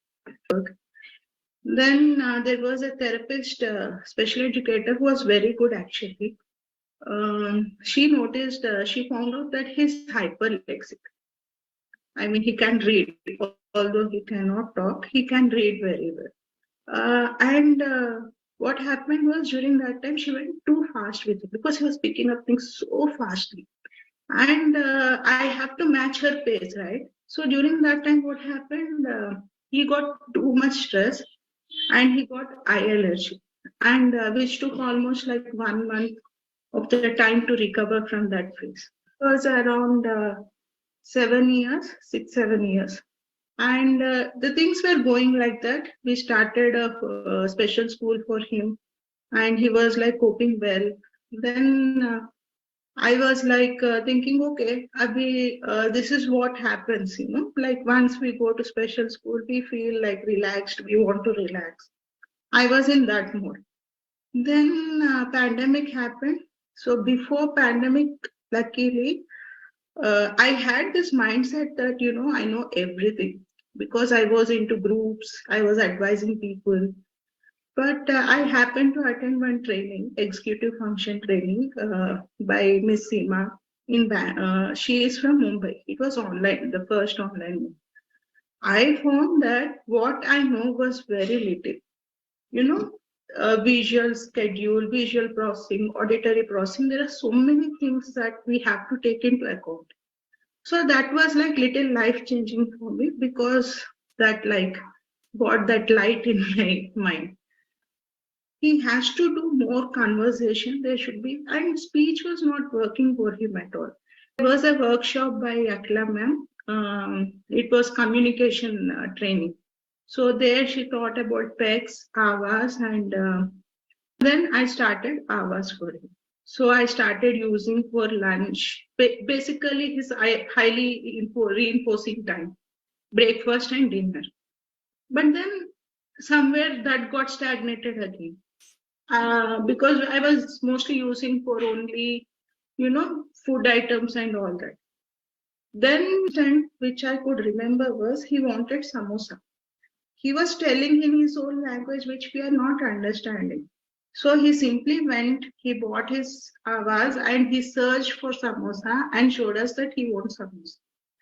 So that moment I thought that this is working for him and I should do more things, whatever possible. So I stopped looking hours only for communication. I started using it for conversation, picture reading, lesson planning, like whatever. We did many things during pandemic. And we happened to do another module called Learning Has Meaning by Sudha Nair. So that somewhere it triggered that confidence in him that, yes, I can do for others, others can do for me. So these all together, it brought some advocacy in him, I feel. And I went to SLP, Anjana, and she was a game changer for us actually. And she would tell me like how I can do more things with him. Like it's not like, we never created folders in Avas. He should navigate through the Avas and then he should get his words. So that way, the communication has become more fluent. The conversation became more fluent for him. Yeah, thank you so much, ma'am, Prashanti ma'am, for sharing this journey with us. And that takes me to my next guest, Chitra, who is mother of Tarun, and she's here with us. Hi, Chitra. Hi, Shivali. Yeah, Happy thank Mother's you. Day, over to you. Yeah, thank you so much, and a happy Mother's Day to all the mothers, 16 mothers, as well as all the mothers who are listening in and watching. Thank you for joining us. So to share a little about my journey or our journey, I would say communication actually started when Tarun was in my womb itself. So there was a mutual communication happening. Like I am sure as mothers, we all have experienced those small kicks we get when there's some new good music being played or things like that. So that was happening. And once he came into the world also, communication was happening. But slowly, what changed or who changed was me and my expectations.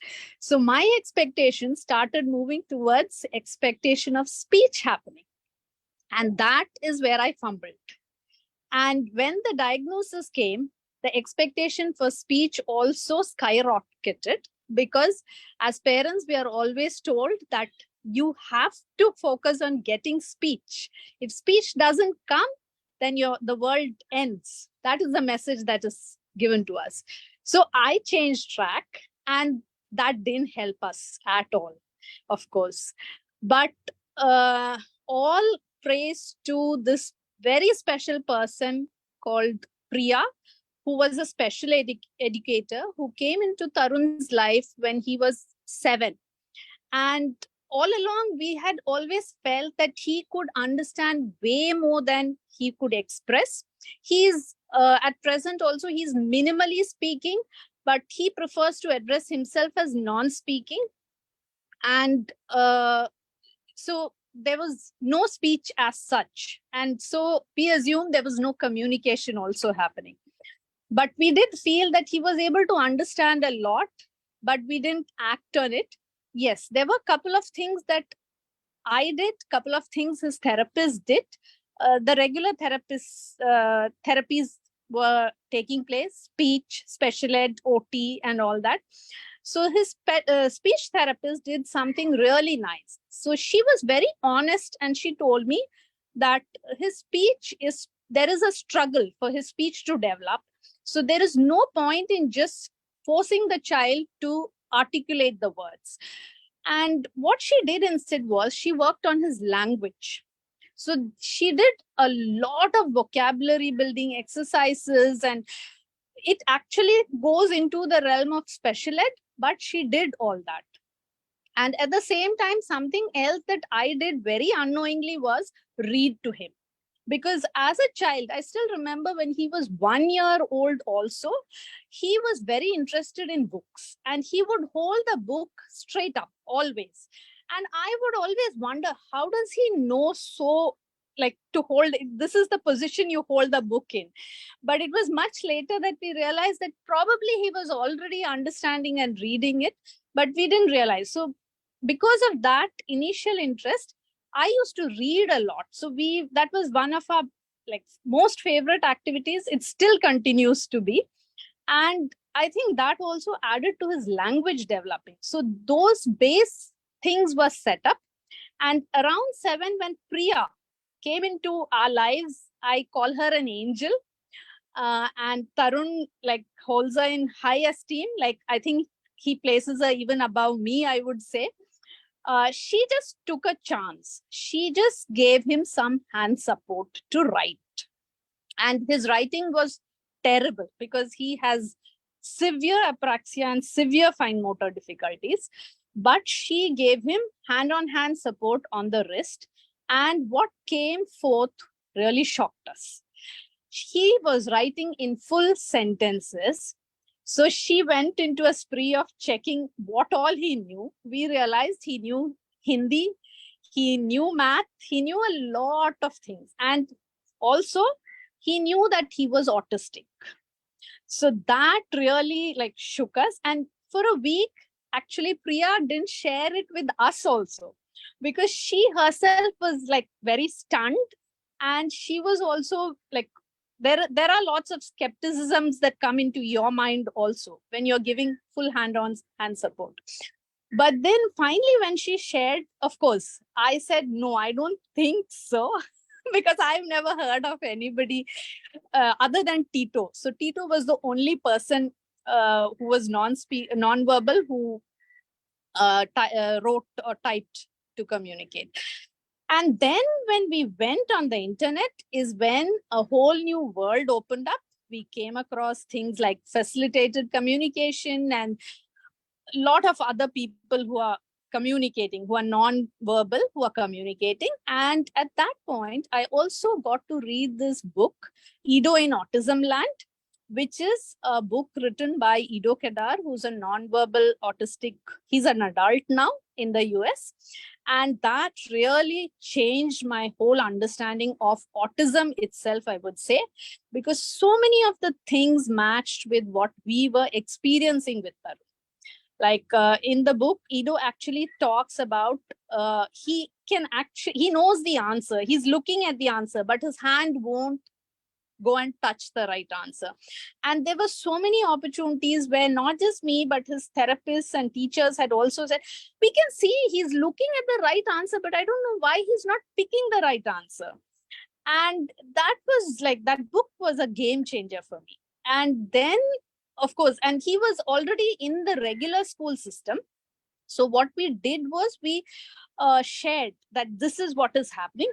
And I would call it by God's grace or by, I don't know, by destiny, luck, people accepted him for who he was and what he was producing.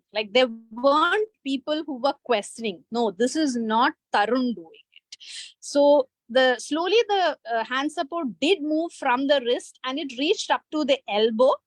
But it was a huge struggle. Many of the other mothers have shared about it, so I don't want to go into it. It was a huge struggle, and we didn't realize also that we had to work to remove this support. We thought that it would go away on its own, but it didn't happen. And then Priya had to leave. So till then, I was just the I was the junior. She was the senior in working with Tarun. I had to step into her shoes. And that was pretty difficult.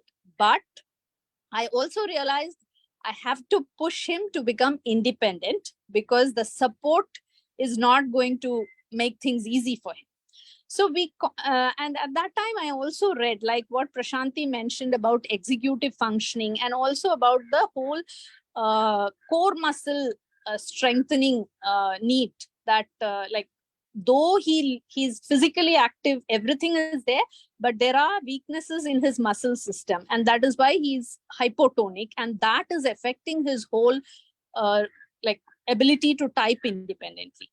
And we did all that, and slowly, and also he started learning the keyboard, which again I felt was a very significant thing, because the both right and left sides of the brain started communicating better for him, and he could use both his hands to play. So all those things I think helped him. And by this time we had already, like, we moved from writing to typing almost immediately, because we realized his writing was pretty like unreadable in that sense. So we realized it was way more difficult, so why not just jump onto the iPad? And we did that, and so the typing progressed, and I think in a period of 4 years is when he finally became independent, and he started typing independently. And I think the circle came complete when and the trigger was me changing, not him changing. He was communicating all along. It was just that I had to change my mindset. People around him had to change their mindsets to listen to him. So before I end, what I would like to tell parents, young parents, old parents, please, please, please work on communication skills. Speech, as Tarun says, speech is highly overrated. And we know there are enough and more people talking rubbish out there, but we still sit and listen because it's speech. But all the 16 authors, what they have written without speaking is so much more mature and so much more what the world needs. So work on communication, believe in your child, and never, never stop supporting your child, advocating for your child. Because unless we do it, the world is not going to do it. The world learns watching us and as parents do it. So communication in any form, even now, Tarun, it's not that he communicates everything through typing. There are whole lot. He still holds our hands and communicates. Even that happens, and we are open to it. And the focus is only communication. So that's it from me. Thank you. And thank you so much, Chitra, for sharing the journey. You mentioned some books. I would request all parents, not just Chitra alone, whatever books that you have read during your journey, please do share the links in the comment section here, so other parents can also go through those books. And that takes me to my next guest. She is Divyashika, and she is Tarun's mother. So hi, ma'am. Good evening. How are you doing? Hi. Good evening. Ma'am, you're on mute. Suddenly you became mute. Can you unmute yourself? Yeah. Yeah, thank you. Thank you everyone for joining in and letting me stay here. I'm Tarun's mother. Tarun is one of the co-author of Talking Fingers, and he is a 25-year-old boy. Very, very nice fellow. Our journey, Tarun's and my journey, started long back, like when we got the diagnosis that he had autism. At that time, I didn't know what is autism. And as soon as we came across many difficulties, which he and me also, and all family members were facing to understand him, we could very well understand that he's He's understanding things, but he's not expressing what he wants to. And there's no mode. He's just pulling us, crying us, doing things which we call behaviors. Just all were happening, but there was no mode. And we were so desperate what to do. And then came this program, which is Attacks and Autism Mother's Child Training Program. And there, Mary herself taught me and Tarun to understand what help Tarun actually to understand that this is the mode which was actually sign.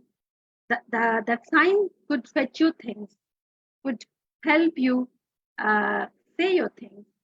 This Tarun could understand by her guidance, and the program helped us tremendously.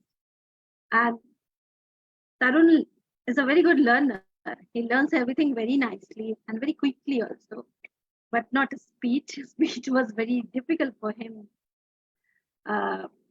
Sign was so easy for him. He started signing a lot. Lots of signs were given to him, and he was responding very well. But as soon as he was growing up, his teachers there at Open Door School at Action for Autism, they suggested us why not to go for speech therapy.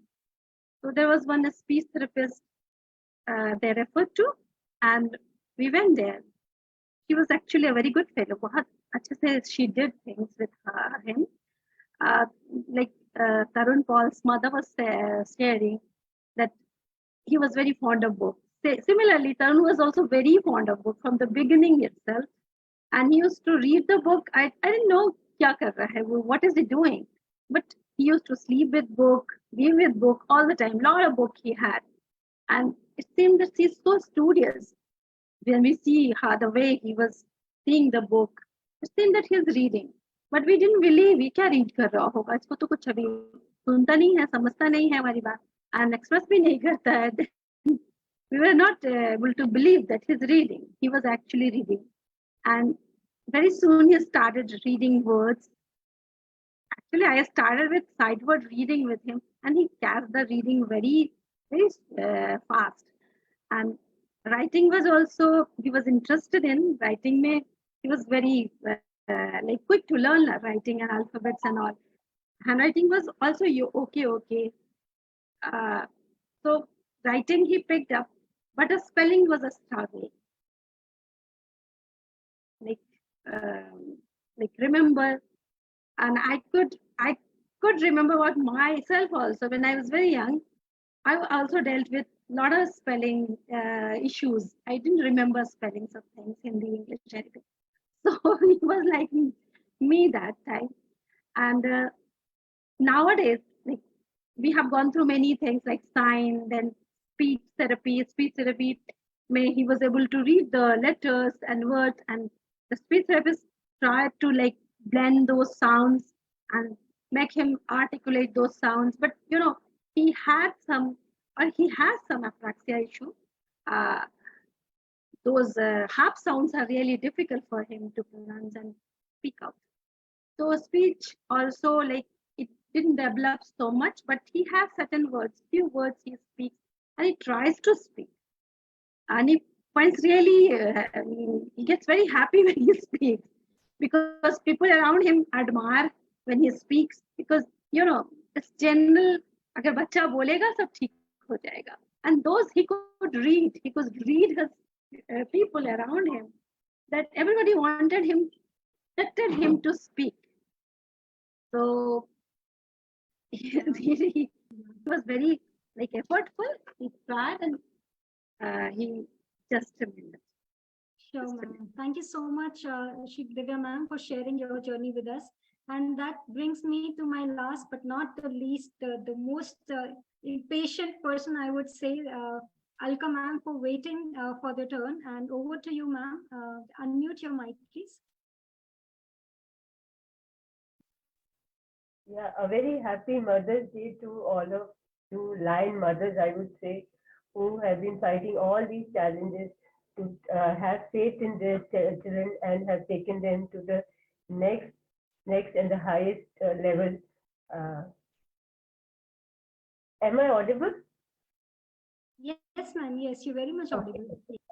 To the next level, and My daughter Vanchita, she is now 30-year-old. So that means, among other things, it's been the longest of journey than most of you here. And that also means that she's been brought up in a very different environment as it was at that point of time. And we had to fight among all these challenges which are there with all the mothers.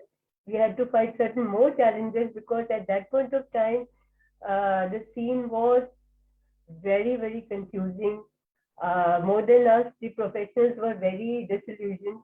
They had no clue what is all this all about, and they would just, equate it to some kind of a mental challenges and just write off the child without understanding. They would profess that this is a kind of an end of the world, and maybe she would not be capable of doing anything in her future.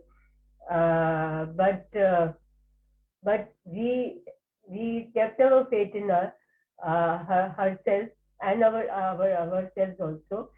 So this journey started such a long time back, and we also faced all sorts of challenges which all these mothers who have they have talked about their challenges. We faced all the similar challenges, and a lot of hope came around when we got our at that point of time our computer at home.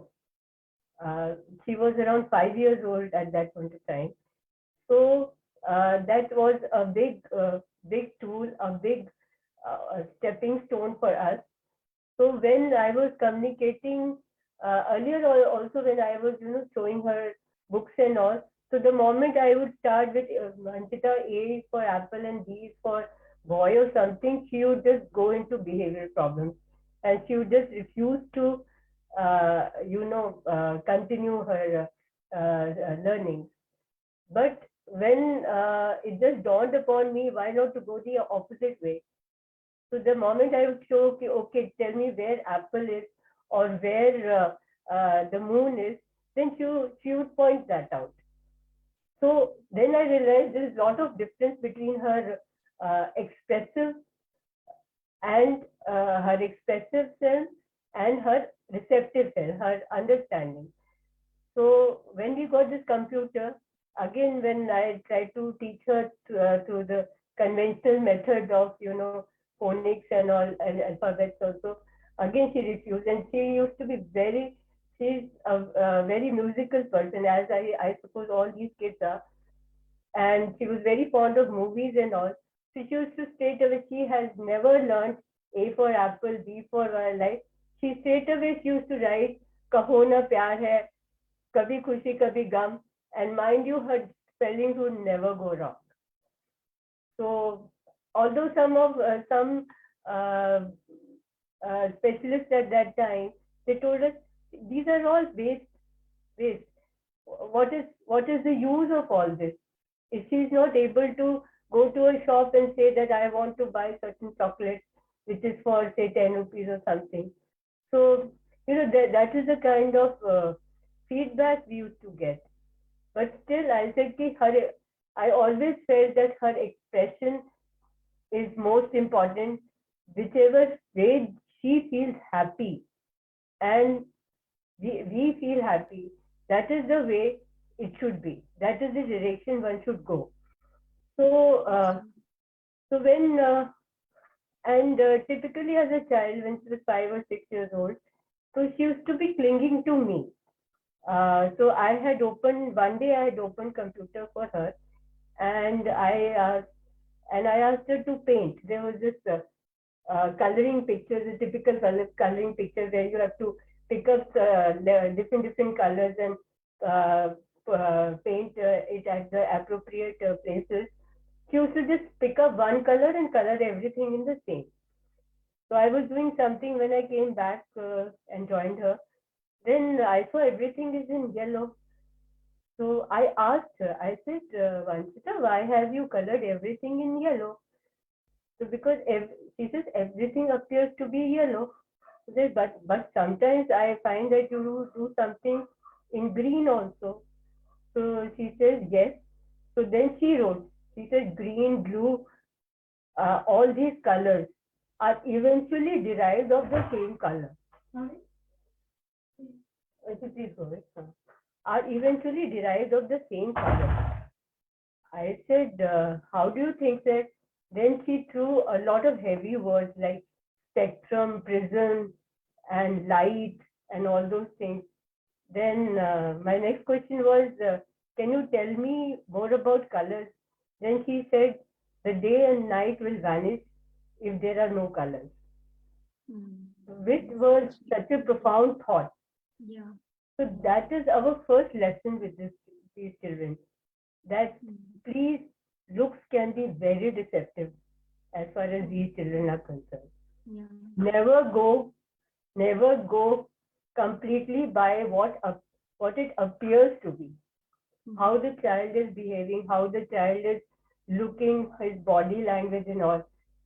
That is a great clue from all of us, but it could be deceptive in these children. So there is certainly much deeper things to the child as a person than just what it appears to be. Have faith, have trust in your child. See, we are very attuned to be getting very carried away with what the things look like. We never try to get into the depth of it. So if there is a physical disability, if my one hand it appears to be working, the other hand does not appear to be working. So everybody, I understand that my left hand is working, right hand is not working.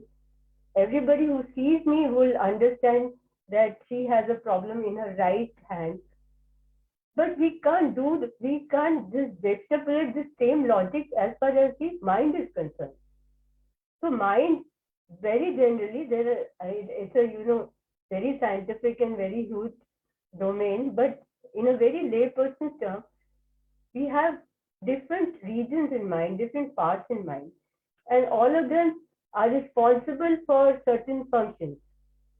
So we have to realize that if certain functions appear to be impacted, that doesn't mean that the whole thing has got impacted. That's so right. So we have to very thoughtfully, very carefully, we have to analyze the situation, and we have to depend on the child's strength and take the child from his basic strength and take step by step, using the right kind of a strategy to get on to the next level. That's so right. In whatever way the child understands. And secondly, I would say that we should not impose ourselves on the child. See, everybody has their own perception. We all have our own perspective. So just because you are saying something, that doesn't mean that I would buy it. You will go by, and you love to go by your own perception. So we have to build up from their perception. So that is why I gave you that example. If the child is typing Kabhi Khushi Kabhi Gum, how does it make a difference whether the child, her literacy is coming about when she's writing that? She's doing all the alphabet. She knows what alphabet means what, how to organize that spelling, the vocabulary. When she understands it, why should we, get into this conventional mode only, that she has to necessarily start from A for apple and B for bat and all those things? So one has to be very unconventional. You have to go by child's interest, and that's what I have been doing with Vanchita all. Whatever, at any point of time, I go by her interest. That's so Or right. the situation as per that. If we are watching movie, let us share some thoughts about the movie. If we are going somewhere, let us talk about where we are going. What I mean, all those information sides also, and the emotion sides also, and the her thoughts also on that. So we have to go by there. So they are we have to respect them as a person. That's so And right. then take because with special child, neurodiverse child, Everybody wants to impose. Even we as parents, we are in the habit of imposing ourselves, our conveniences, our interests, our set of thinking, our set of learning behaviors. We want to impose on them also. So that has to be, first, we have to take their interest also account, and because they are not so expressive, they do not, uh, they would not protest in that particular manner, that they would not like to be, uh, studying this at this point of time and all those. They cannot do it. That doesn't mean that we should be taking for granted. Then I would further say that about our communication journey, she had been typing a lot, and when uh, uh, she would talk about anything under the sun, and her insights and her thoughts, they used to be so original. Her spellings would always be, would just never go wrong, however difficult the words are. So all those things, so that was, a very, very enlightening journey for us. But as so many of us have suggested, that we'd always been skeptical. Even at this point of time, with such a long journey, I still am skeptical, because my husband also till very recently used to say that he used to read your mind. I said, what is this mind reading? So, because earlier this communication also does not come, it is very difficult to come about, because these children are filled with lots of performance anxiety. Many have said that anxiety is the hallmark of autism. So they are filled with anxiety. They are totally taken up with anxiety, and with so much struggle, sensory, other confidence, and all those struggles with their low self-esteem, which they have gone through. So just imagine the child has to, what the child has undergone it. So from that child, we expect he or she should perform like any other, normal performer. It is a bit too much. So we have to just trust and facilitate them. So the communication also, we are very proud. Some of us are very proud mothers, and we are now able to say that so our child is able to communicate, but it doesn't come about. This is especially for the mothers who are yet to start with such kind of communication, that it will not come just like that. You have to facilitate it. Like with my journey, like Avichita just said, that I also started with hands-on. Then I started used to keep my finger on her palm. Then it came to the wrist. Then it came to the elbow. Then it came to the shoulder. And then now I just sit beside her, about 1 or 2 feet away. But still I have to sit beside her, and she would answer any exercise, any online exercise question, anything you ask. If she's in a mood to, she will write a lot of things. So this communication comes about. Now, as for the importance of this communication, in Vanchita's own words, it is, it gives you freedom. Freedom. Just imagine the kind of imprisonment we would, the desperation we will all experience when we are not able to express ourselves. So the moment we give communication to children, so that gives them lot of freedom. That gives them there is lot of sharing. There is a lot of happiness which comes about. Because when we communicate, we exchange each other's thoughts, our views, we get to know each other. So all these things, all plethora of these channels get opened a lot.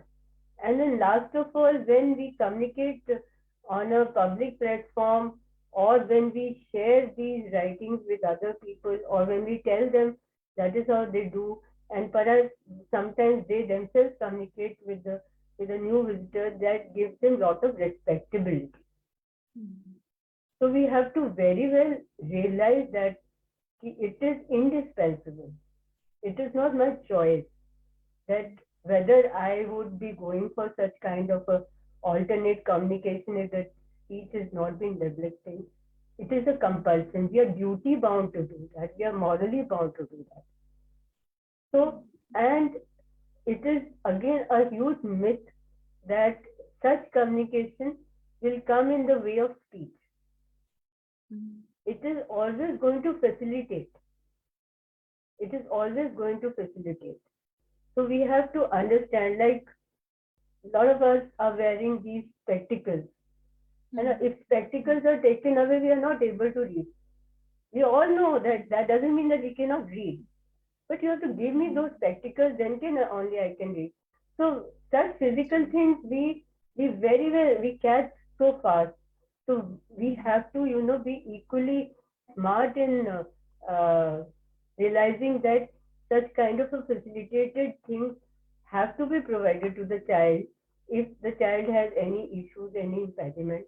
And slowly the journey will bear a lot of fruit, and it will be a very happy, very unique and almost heartening and soul satisfying journey, which perhaps not many mothers will be able to experience in their lifetime with what we have experienced.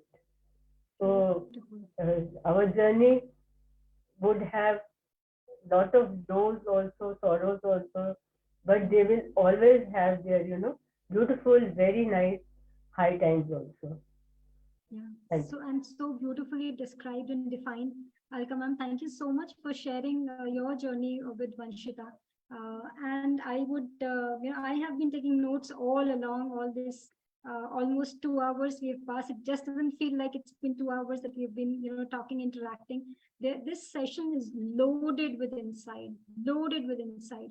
And just to tell you a few that I have noted for myself is do not compare, have a schedule, believe in your child, keep exploring for options that will work along with your child's skills.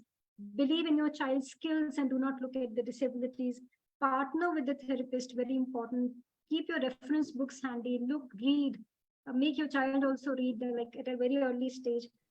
Then we have mentioned about a lot of small words like BMI, AAC, RPM. I would request all the parents who are here to please share your comments and your insights in the comment section. So this becomes a repository for, I would say, generations to come, because when we are not there, this would be there for all other parents to listen to and refer to time and over again.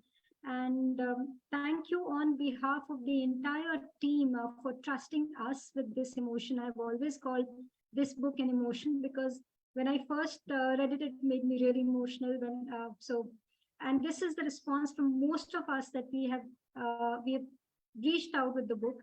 And thank you from behalf of the team to all of you here who've stayed with us for last 2 hours and sharing your journeys with us. Thank you to all moms and all those who are the caregivers. Thank you so much and have a beautiful evening. Thank you once again. Bye. Thank you. Bye. Thank you, Shivali. Bye-bye.